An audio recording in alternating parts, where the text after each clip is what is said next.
सभी को जय सिया राम। रामचरितमानस बालकांड दोहा संख्या 89 89। दोहा संख्या इस प्रकार है कि सप्तऋषि माता पार्वती से कह रहे हैं कि कहा हमार न सुने हु तब नारद के उपदेश, अब भा झूठ तुम्हारपन जारे काम महेश। पहले तुमने हमारा कहना नहीं माना और नारद की शिक्षा के अनुसार काम किया। अब बताओ, अब तो तुम्हारा प्रण झूठा साबित हो जाएगा ना, क्योंकि अब तो शंकर ने काम को ही भस्म कर दिया। तो पहले उनको किस तरह से डिगाने आए थे, ये कह के समझाने आए थे कि तुम्हें किस प्रकार भस्म करवा दिया था सती के रूप में। वैसे बात नहीं बनी, तो अब फिर इस तरह से बताने आए हैं कि अब जो तुमने ये ठान लिया है विवाह का, अब तो काम को ही भस्म कर दिया है। तो यहाँ पर हम लोग देखेंगे दोनों पक्षों को समझ के तब आगे कथा में पढ़ेंगे। जो सांसारिक पक्ष है वो सीधे सीधे ये बता रहा है कि विवाह का आधार काम नहीं होता है, काम नहीं होना चाहिए। काम का समावेश है वैवाहिक संबंध में, पर वो रीढ़ की हड्डी नहीं है विवाह की। तो इसलिए काम भावना से प्रेरित होकर के विवाह की ओर आगे ना बढ़े।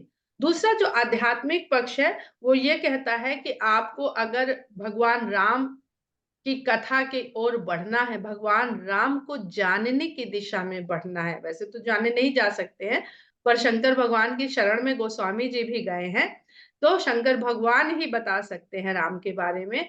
तो वहां पर आपकी कोई कामना नहीं होनी चाहिए। तो पहले अपने भीतर से कि हम क्यों जा रहे हैं, हर चीज के पीछे कारण होता है ना, हम वहां जा रहे हैं तो क्यों जा रहे हैं, तो इस क्यों को पता करिए कि ये क्यों क्या है। तो अगर ये कोई भौतिक कामना है जो शरीर से जुड़ी हुई है तो उसको समाप्त करना पड़ेगा। कामना वो रहे, उन्होंने कह दिया कि अब अनंग रहेगा। अनंग यानी अब भौतिक शरीर नहीं, इसको में व्याप्त नहीं होगा, यानी आत्मिक। अगर आपका कामना की बात सबने पूछी थी, तो अगर आपकी वो कामना वो इच्छा आत्मिक है तो निश्चय ही इस दिशा में आपको सफलता प्राप्त होगी। अब हम लोग कथा के अनुसार आगे बढ़ते हैं, और जब जहां जो जिसकी समझ में आएगा वो सब हम लोग समझते हुए चलेंगे। तो सुनी बोली मुस्काई भवानी, उचित कहे मुनिबर विज्ञानी। अब दक्ष सुता सती से पार्वती जी का स्वभाव देखिए किस प्रकार भिन्न हो गया। आहत ही नहीं होती हैं, उनके ऊपर जो भी बात कही जाती है उसमें बहस नहीं करती हैं, उसको काटती नहीं, स्वीकार कर लेती।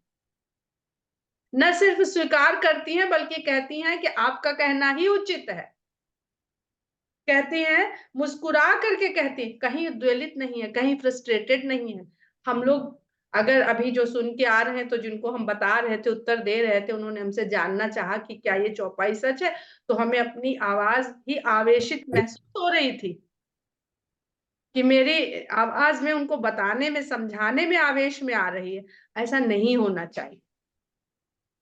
तो मुस्कुरा करके भवानी कहती हैं, उचित कहहु मुनि बर विज्ञानी। हे मुनि श्रेष्ठ, आप तो विज्ञान के ज्ञाता हैं, आपका कहा हुआ उचित ही है। तुम्हारे जान काम अब जारा, अब लग शंभु रहे सबिकारा। आपकी जानकारी में शंकर भगवान ने अब काम को भी भस्म कर दिया, यानी अभी तक वो काम के वशीभूत में थे। उनको काम अपने वश में कर सकता था, उद्वेलित कर सकता था, यानी उनमें ये एक विकार था, उनमें ये एक दोष था। काम को कहाँ नष्ट किया उन्होंने, शंकर भगवान ने अपने मन पर काम को आधिपत्य नहीं करने दिया।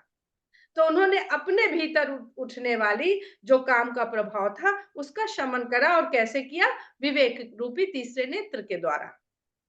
तो बहुत सुंदर बात पार्वती जी कहती हैं, तुम्हारे जान काम अब जारा, अब लगी शंभु रहे सबिकारा। तो एक दोष उनमें था, वो भी आपके अनुसार आपने हमें अच्छा हुआ बता दिया कि ये जो विकार था वो भी उन्होंने अब भस्म कर दिया। हमरे जान सदा शिव जोगी, अज अनवद्य अकाम अभोगी। लेकिन मेरी जानकारी में तो शिव सदा के ही योगी हैं, जो अजन्मे हैं, जिनकी कोई निंदा करी ही नहीं जा सकती, जिनमें कुछ ऐसा है ही नहीं जिसकी कोई निंदा करे। आपकी नजरों में ऐसा देखिए, हर व्यक्ति की नजरों में ईश्वर क्या है, हर व्यक्ति की नजरों में वो प्रसंग क्या है, हर व्यक्ति की नजरों में शंकर, पार्वती, सती, राम, सीता क्या है। तो किसी का दृष्टिकोण नहीं बदला जा सकता है।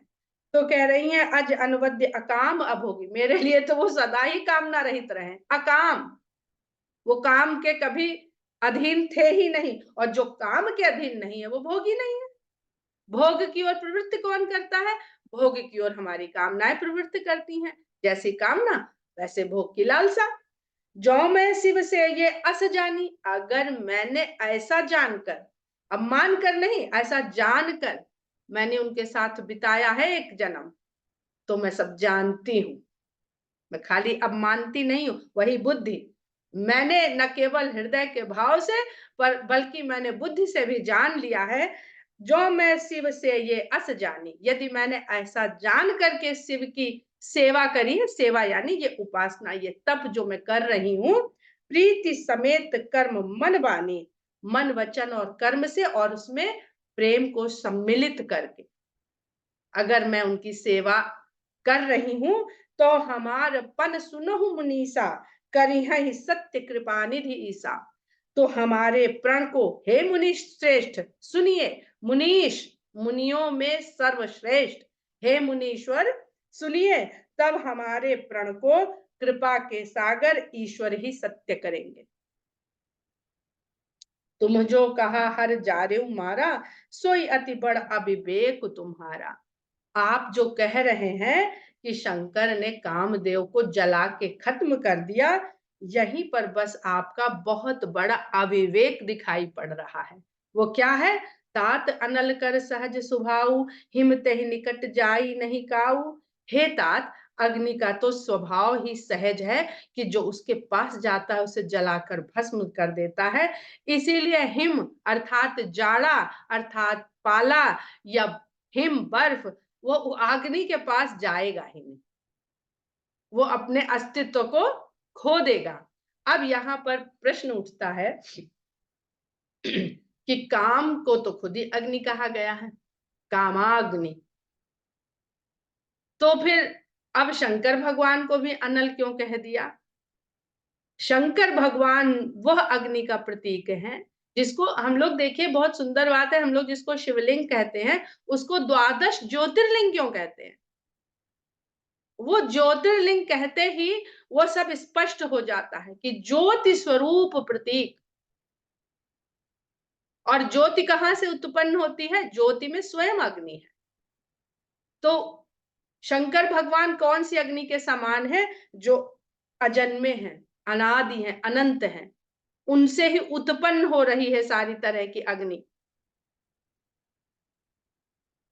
तो अगर हम टेम्परेचर की बात करें, तो एक कम टेम्परेचर अधिक टेम्परेचर के पास जाएगा तो जो कम टेम्परेचर है वो शीतल महसूस होएगा, उसके आगे उसका ताप अनुभव नहीं होगा।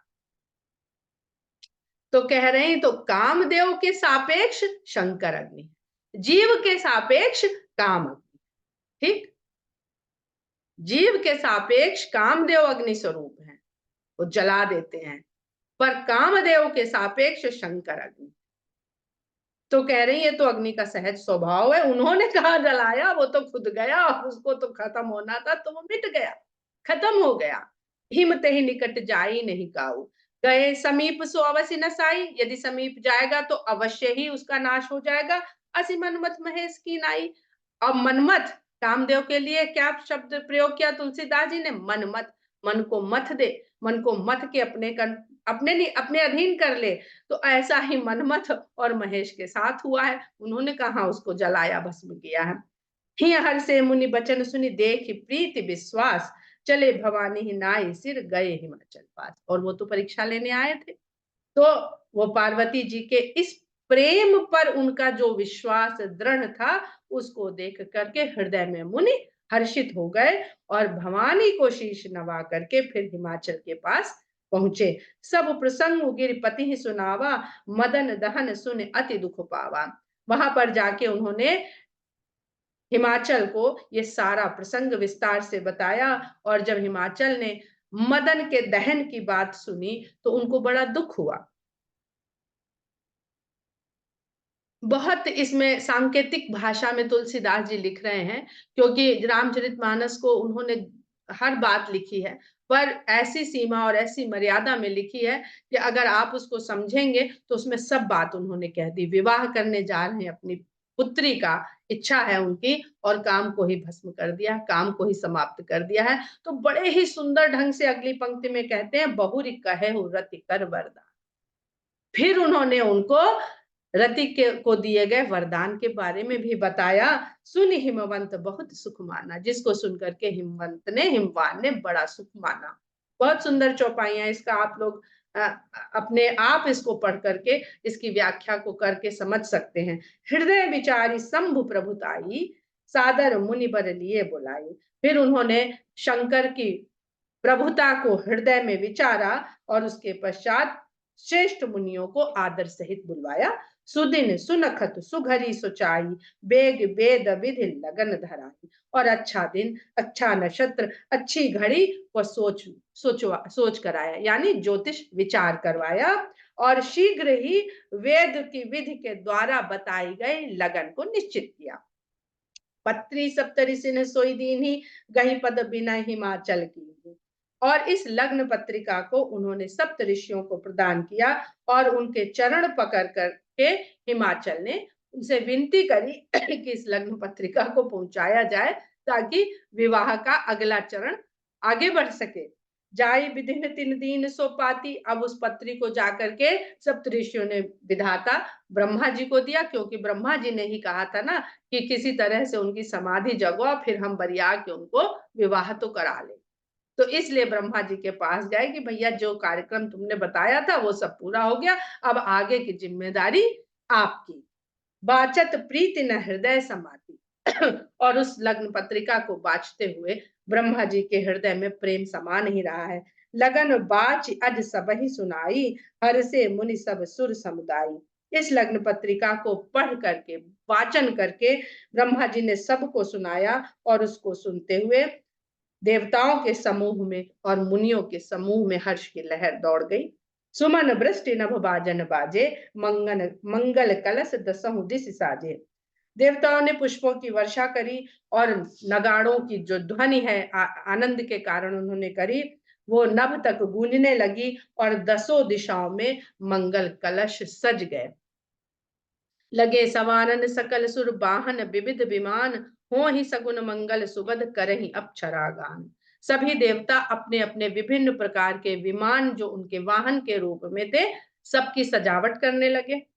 और जब वो इस प्रकार सजावट करने लगे अपने वाहन और विमानों की, तो बड़े सुंदर शगुन होने लगे, और ये देख करके अप्सराएं नृत्य करने लगी, क्योंकि शंकर के विवाह को सोच करके सभी आनंद से भर गए। शिवहि शंभुगन करहि सिंगारा, जटा मुकुट अहि मोर सवारा। इधर शंकर जी का भी श्रृंगार होने लगा, और उनके गण आ गए। उनके गणों ने शंकर भगवान का श्रृंगार आरंभ किया।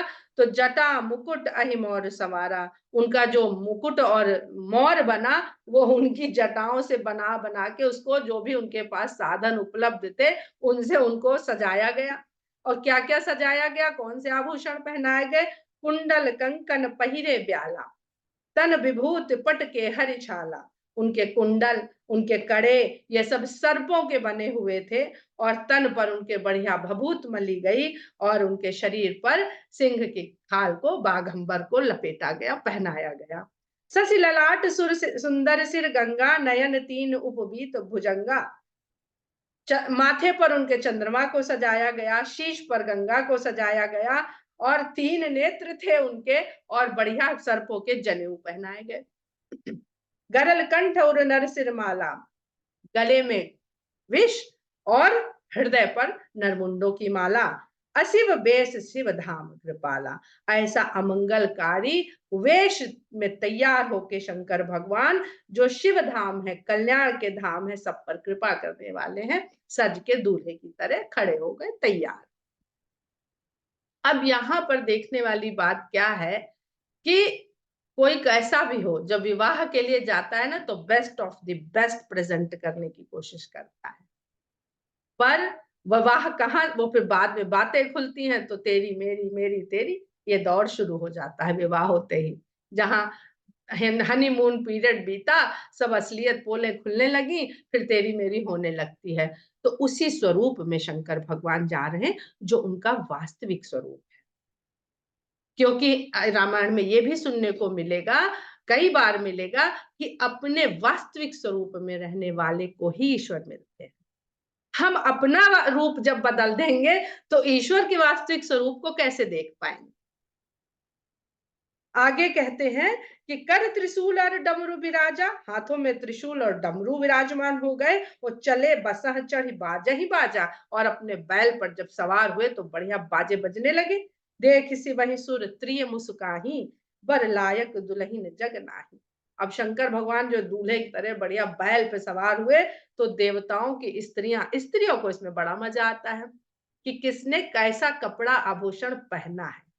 अपना पहन जाएँगे, एक नज़र में पूरे पंडाल में देख लेंगे कि किसकी साड़ी सबसे बढ़िया है, किसकी ज्वेलरी बढ़िया, किसकी नकली है, किसकी असली है। और पुरुषों को भी देख लेंगे, फलाने का हस्बैंड बड़ा हैंडसम है, दूल्हा कैसा है, सब आगे कूद-कूद पहुँचती है इसलिए है कि दूल्हा को, अगर लड़की वाली हैं तो दूल्हा को देख लें और लड़के वाली हैं तो दुल्हन को देख। अब जब दूल्हा तैयार होकर के खड़ा हो गया, तो देवताओं की पत्नियाँ यानी जो देवियाँ थी वो मुस्कुराने लगी और आपस में कहती कि इस वर के लायक संसार में कोई दुल्हन मिलेगी? कोई नहीं मिलेगी। विष्णु बिरंची आदि सुर भ्राता चढ़ी-चढ़ी वाहन चले बराता। विष्णु जी और ब्रह्मा जी और अनेक देवताओं के समूह अपने-अपने वाहन में चढ़ करके बारात लेकर के चल पड़े शंकर जी के साथ। आगे-आगे बैल पे सवार शंकर जी और पीछे एक से एक लग्ज़री गाड़ियाँ, एक से एक, और एक से एक बढ़िया सजावट, एक से एक बढ़िया कपड़े पहने हुए उसमें बाराती बैठे हो। कल्पना कर लीजिए आधुनिक युग में। सुर समाज सब भांति अनूपा, नहीं बारात दूल्हा अनुरूपा। देवताओं का जो समाज है वो अनुपम है और दूल्हे के अनुरूप दिखता नहीं। विष्णु कहा अस बिहसि तब बोली सकल दिशिराज, बिलग बिलग होई चलहु सब निज निज सहित समाज।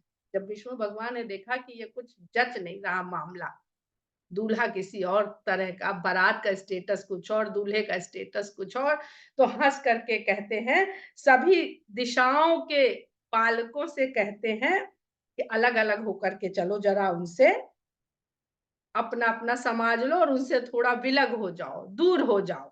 क्यों? बर अनुहार बरात न भाई, हंसी कर रही हो परपुर जाई। कि बारात जो है वो दूल्हे से मैच नहीं कर रही है। तो जब वहां पहुंचोगे तो क्या दूसरे नगर में, जहां जा रहे हैं हम बारात लेकर के, वहां क्या हंसी करवाओगे जाके? सुनने को तो हम ही लोग को मिलेगा। जब ये हम लोगों की हंसी उड़ाई जाएगी कि जरा दूल्हे को तो देखो। विष्णु बचन सुनि सुर मुस्काने, निज निज सेन सहित बिलखाने। विष्णु की बात सुन करके देवता मुस्कुराए और अपने-अपने समुदाय, अपनी-अपनी सेना, अपने-अपने झुंड के सहित वहां से दूर हो गए, अलग हो गए। मन ही मन महेशु मुस्काहि, हरि के बिंग बचन नहीं जाहि। अब विवाह हो और हंसी मजाक विनोद ना हो, सीरियस चले जा रहे हैं तो मजा क्या? मित्र लोगों का काम ही होता है कि थोड़ा माहौल विनोदपूर्ण बनाए। तो शंकर भगवान ने जब विष्णु भगवान की ये बात सुनी, तो सोचते हरि के बिंग बचन नहीं जाहि, इनके व्यंग बचन जाएंगे नहीं, चूकेंगे नहीं। अपना तो बढ़िया ठाट से रहते हैं और देखो कैसे हमारा मजाक उड़ा रहे हैं। अति प्रिय बचन सुनत प्रिय केरे, भृंगी ही प्रेरी सकल गण टेरे। उनकी इस प्रकार के प्रिय बात को सुन करके शंकर भगवान ने भृंगी को बुलाया और उसे प्रेरित किया कि हमारे जैसे ही जो हमारे बाराती हैं उनको बुला के लाओ और अपने गणों को बुलवा दो। अब यहाँ पे दो बातें बहुत समझने वाली हैं जो सामाजिक और सांसारिक है। हम जिनके बीच में रहते हैं, शंकर भगवान स्वामी हैं ऐसे लोगों के जिनको पूरे समाज से निकाल दिया जाता है। जो विकृत रूप वाले लोग हैं, अगर आज हम अपने ही नगर में विकृत रूप वाले लोग इकट्ठा करें, तो एक से एक अजीबो-गरीब काया वाले लोग हमें देखने को मिलेंगे, जिनके साथ हम खड़े होना, बैठना भी नहीं पसंद करेंगे। ऐसे निष्कासित, ऐसे उपेक्षित लोगों को शंकर भगवान अपने साथ समेटे घूमते हैं। और अगर वहां पर बड़े हाई प्रोफाइल के लोग आ जाएं और बेचारे वो गरीबों की एकदम निकृष्ट बस्ती में रहते हैं, तो वो दूर हो जाएंगे कि अरे बहुत बड़े बड़े आदमी आए हैं उनके यहाँ, हम तो उस लायक नहीं, हम कैसे खड़े हो वहां पर जाके। तो विष्णु भगवान ये चाहते हैं, ये बता रहे हैं कि उनके जो अपने हैं वो हम लोगों के वहां पे खड़े हो जाने की वजह से अपने को कमतर महसूस कर रहे हैं और वहां पे आ नहीं पा रहे हैं। तो सबसे पहला हक किसका है शंकर की बारात का में जाने का? जो उनके अपने हम लोग के जो रिश्तेदार हैं, अगर वो गरीब हैं तो हम सोचते हैं कि ये दूर ही दूर रहे, या जो टेढ़े मेढ़े हैं उनको सोचते हैं ये नहीं आए। और बड़े-बड़े आदमी आ गए, भले वो हमसे बरसों से नहीं मिले हैं, हम जाके उनके सामने बिछ जाते कि हमारी तो नाकुची हो जाएगी, हमारी बारात में फलाने आए थे, मंत्री आए थे, महामंत्री आए थे, प्रधानमंत्री आए थे, और हम अपने छोटे-छोटे, छोटे-छोटे पूरे समुदाय को भुला देते। तो ये सामाजिक शिक्षा भी यहाँ पर इससे मिल रही है और उनको कंफर्टेबल किया जा रहा है। शिव अनुशासन सुनिथ बाए, प्रभु पद जलज शीस तिन्ना। अब बेचारे खड़े थे सकुचे हुए, झिझके हुए कि कैसे जाएं, बारात तो हमारे शंकर की जा रही है और हमें कोई पूछ ही नहीं रहा है। तो जैसे ही शिव की आज्ञा उन्होंने सुनी, सब आ गए और भगवान शंकर के चरण कमलों में उन्होंने शीश नवाया, कृतार्थ हो गए कि ऐसे मौके पर भी जब इनके इतने बड़े बड़े आदमी आए हो, इन्होंने हमें नहीं भुलाया। नाना वाहन नाना बेसा बेहसे शिव समाज निज देखा। अनेक अनेक बेढंगे बेढंगे वाहन उनके और अनेक प्रकार के अजीबो गरीब उनके वेशभूषाएं। और शंकर भगवान ने जब अपने समाज को देखा तब हंसे, तब खुश हुए और वो समझ भी गए कि विष्णु का वास्तव में तात्पर्य क्या था। ये किसी ने ध्यान ही नहीं दिया जिस बात की ओर विष्णु ने व्यंग में, हंसी में और ऐसे कह दिया कि उनको ये भी नहीं महसूस हुआ कि हम कमतर हैं। तो उनकी किस प्रकार उनके सम्मान की भी रक्षा करी, उनके आत्मसम्मान की भी रक्षा करी। को मुखहीन विपुल मुख काहू, बिनु पद कर को बहुपद बाहु। अब कैसे कैसे हैं? किसी के मुंह ही नहीं है तो किसी के अनेक मुख हैं। बिनु पद कर को, किसी का पैर नहीं है, किसी का हाथ नहीं है तो किसी के कई कई हाथ हैं, कई कई पैर हैं। विपुल नयन को नयन विहीना, किसी के अनेक नेत्र हैं तो किसी के नयन ही नहीं है। रिष्ट पुष्ट को अति तन खीना, कोई बहुत ही मोटा तगड़ा है, भयंकर पर्वताकार, और कोई बिल्कुल दुबला पतला मरियल टट्टू जैसा। तन खीन को अति पीन, पावन को अपावन गति धरे, भूषण कराल कपाल कर सब सद्य सोनित तन भरे। कर स्वान सुअर श्रकाल मुख गण बेस अग्नित को गनय, बहुजिनस प्रेत पिशाच जोगी जमात बरनत नहीं बने। किसी का तन क्षीण है, कोई बिल्कुल मोटा है, कोई पवित्र है, कोई अपवित्र है, मतलब कोई नहाया धोया है तो कोई नहाया धोया भी नहीं लग रहा, शेव ही नहीं बनाई है बरसों से लग रहा है, बट बाल बढ़े हुए, नाखून बढ़े हुए, ऐसा उनका अपवित्र वेशभूषा है। भूषण कराल कपाल कर, और सबके आभूषण तो और भी भयंकर हैं। पहले तो विधाता का दिया हुआ शरीर और उस पे जो उन्होंने सजावट कर ली अपने कि खोपड़ियां पहन रखी हैं और ताजा ताजा खून लपेटे हुए हैं अपने अपने शरीर पर। ऐसा भी हो सकता है कि किसी किसी के इतने शरीर पर घाव हैं कि वहां से खून रिश्ता रहता है, मवाद रिश्ता रहता है। खरस्वान सुअर श्रकाल मुख, किसी का गधे जैसा मुख है, किसी का कुत्ते जैसा है, किसी का सुअर जैसा है तो किसी का सियार जैसा मुख है। अरे अनगिनत वेश हैं उन सबके, कहाँ तक गिने और कहाँ तक बताएं कि किसका कैसा रूप है और कैसा श्रृंगार उसने किया है। बहु जिनस प्रेत पिशाच जोगी जमात बरनत नहीं। हर प्रकार के जीन्स के प्रेत पिशाच राक्षस टाइप के लोग वहां पर, जब जेनेटिकल डिसऑर्डर हो जाता है। देखिए विज्ञान का जिनस, जब जेनेटिकल डिफेक्ट हो जाता है ना, बड़े टेढ़े मेढ़े बच्चे पैदा होते तो डॉक्टर कहते हैं जेनेटिकल डिसऑर्डर। तो जेनेटिकल डिसऑर्डर से जितने भी तरह के प्राणी इस संसार में उत्पन्न हो सकते हैं, सब के सब शंकर, उनको भी तो समाज में कोई समाज तो हो जहां वो सब रहें। हम लोग तो बना देते हैं कि ये जी तुम्हारा है, ये जी तुम्हारा है, तुम यहीं रहना। हम लोग जानते हैं सब नाम लेने की आवश्यकता नहीं है। नाचहि गावहि गीत परम तरंगी भूत, सब अब तरंग में आ गए भाई, उनको मौका मिल गया पार्टी में जाने का, बारात में जाने का, तो सब आनंद में भर गए और तरंग में आ गए और गाने नाचने लगे। देखत अति विपरीत बोलहि बचन विचित्र विधि, देखने में तो बड़े उल्टे दिखाई देते हैं। उल्टे यानी जैसे बारात पहले थी उसकी एकदम उल्टी बारात हो गई, और उनकी जो बातें हैं वो भी अजीब अजीब, तरह तरह की बोलियां निकाल निकाल के बोल रहे हैं। जस दूल्हू, इसको देखना हो तो आप किसी ऐसे सेंटर में चले जाइए जहां पर मानसिक या शारीरिक रूप से विक्षिप्त बच्चों को रखा जाता है। हृदय विधि विदारक दृश्य होता है वहां का। जस दूल्हू तस बनी बराता, कौतुक विविध हो ही मग जाता। अब ठीक है, अब जैसा अब शंकर भगवान का वो रूप धारण करने का क्या मतलब था कि आज अगर वो बढ़िया सूट वूट पहन लेंगे तो सबके पास तो नहीं है, तो सब क्या उनकी बारात में जा सकेंगे? भाई हमारे पास तो कपड़े नहीं है उनकी शादी में जाने लायक। तो इसलिए शंकर भगवान अपने उसी वास्तविक रूप में हैं, जिनके मध्य वो रहते हैं, जिनके उनकी शरण में जो लोग रहते हैं वो उतने ही कंफर्टेबल बने रहें। बहुत बहुत दीन व्यक्ति को आप बहुत बड़ी पार्टी में दुनिया के सबसे बड़े 7 स्टार होटल में ले जा खड़ा कर दीजिए, उसका आत्मविश्वास हिल जाएगा, प्रवेश नहीं कर पाएगा वहां। तो जस दूल्हऊ तस बनी बराता, कौतुक विविध हो ही मग जाता। अब बारात रास्ते में चल पड़ी है तो तरह तरह के तमाशे वहां दिखाई पड़ रहे हैं, इस तरह के लोग, और वो भी खुशी खुशी जा रहे हैं बारात में।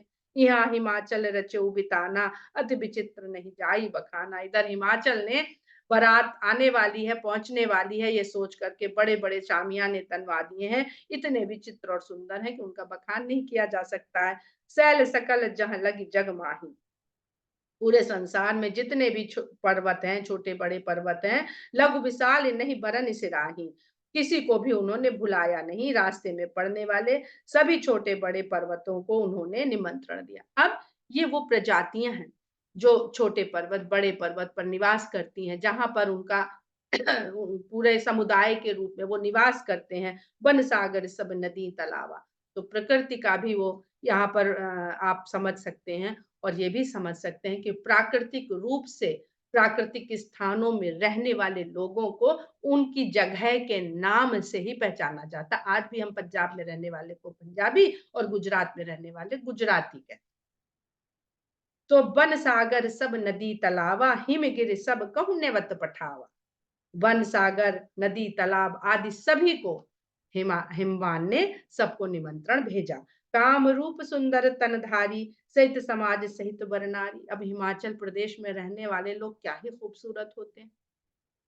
काम रूप, बिल्कुल कामदेव की भांति सुंदर हैं, सुंदर शरीर को धारण करते हैं, और सहित समाज सहित बरनारी, अपने अपने समाज और अपने अपने श्रेष्ठ और स्त्रियों के साथ गए सकल तु हिमाचल गेहा, गावहि मंगल सहित स्नेहा। सब हिमाचल के घर में पहुंचे हुए हैं और स्नेह के कारण मंगल गीत गा रहे हैं। प्रथम ही गिरि बहुगृह समराए, जथा जोग जहाँ तह सब छाए। हिमवान ने पहले से ही अनेक तरह के टेंट हाउस बनवा रखे हैं, गेस्ट हाउस बनवा रखे हैं, और ये आमंत्रित लोग यथा योग्य सब जगह ठहराए जा रहे हैं। अभी अयोध्या में देख रहे हैं आप लोग कितने लोगों का आना, उस हिसाब से घरों में, होटलों में, धर्मशालाओं में, और नहीं पूरा पड़े तो टेंट में, टेंट सिटी बसा दिया। कितने लोग आएंगे, सबकी व्यवस्था होनी चाहिए। तो हिमाचल ने ऐसे सबकी व्यवस्था पहले से ही करा रखी है, और जहां जहां तहां सब लोग छा गए, मतलब बस गए, ठहर गए। पुर शोभा अवलोक सुहाई, लागई लघु बिरंची नुपुनाई। नगर की शोभा देखने में इतनी सुंदर जान पड़ती है कि लोगों को ब्रह्मा जी की निपुणता भी छोटी जान पड़ रही। ब्रह्मा जी ने सृष्टि को क्या बनाया और क्या सजाया संवारा, जो हिमाचल ने पार्वती के विवाह के लिए पूरी नगरी को अपने जिस तरह से सुंदर सज्जा प्रदान करी। लघु लाग विधि की निपुणता, अवलोक की पुर शोभा सही। वन बाग कूप तड़ाग सरिता, सुभग सब सग को कही। मंगल विपुल तोरण पताका, केतु गृह गृह सोहही। वनिता पुरुष सुंदर चतुर छवि देख मुनि मन। ब्रह्मा जी की निपुणता भी छोटी लगती है, ऐसी नगर की शोभा देखने में सुंदर दिख रही है। वन, बाग, कुएं, तालाब, नदियां, सब की सुंदरता को कोई क्या ही कैसे कह सके। कल्पना कर लीजिए कि हर जितने भी ये जल के स्थान बताए गए हैं, ये चारों ओर से किस तरह सुंदरता से घेर-घेर के सजाए गए होंगे और अनेक प्रकार की मंगल कारक झंडियाँ, झंडे सब घर-घर में सजा दिए गए हैं और उसके अलावा सुंदर-सुंदर स्त्री और पुरुष जो देखने में स्मार्ट भी हैं और खूबसूरत भी हैं। और ऐसे सुंदर हैं कि मुनियों का मन मोह ले। कोई शहर आप देखने जाइए, खासकर यूरोप में, तो आप कोई जगह देखने जाएँगे, तो देखेंगे वहाँ पर जो लोग होते हैं बहुत सुंदर से तैयार होके घूमते-फिरते हैं। तो जब हमने वहाँ पर देखा तो हमने ये जाना कि कोई भी चीज़ बहुत सुंदर इसलिए लगने लगती है क्योंकि उसके आस-पास के जो लोग हैं वो भी सुंदरता से तैयार होकर वहाँ पर आते हैं।